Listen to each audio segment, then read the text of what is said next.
ب20 30 جنيه هاتيها وخزنيها طول السنة، لونها مش هيغير، هتحافظي على شكلها وقوامها وتحتفظي بيها طول السنة.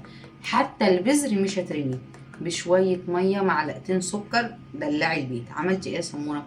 اشتريت ب40 جنيه جوافة 2 كيلو ونص، كانت طرية شوية عشان كده رخيصة، وبالبذر عملت دول، اقسم بالله طعمها ولا اروع. تعالي بقى اشربي. وخزنت 3 اكياس كل ده من ال40 جنيه.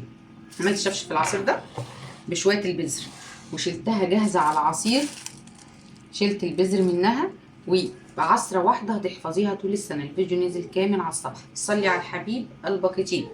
هي ما بتتخزنش دلوقتي، بس انا جبتها ليه؟ جبتها شروه حلوه كده، كانت طريه، مش مقفوله، مش مفتوحه ومش مفعصه. شوف الفيديو هينزل كامل على الصفحه. ابدأي خزني ب 10 و20. ب 10 جنيه تخزني 3 كيلو طماطم، ب 10 جنيه تعملي بابا غنوج، ب 10 جنيه تجيبي جوافه طريه وتخزنيها. تاني الخضار غالي اليومين دول، انا بتكلم على الوقت الحالي، في حين ان بيجي علينا وقت الخضار بيبقى رخيص، انا بتكلم على الوقت ده.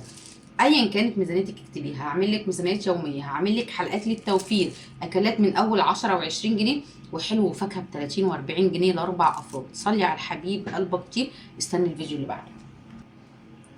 تعالي اشربي بقى وشوفي الحلويات والطعمات.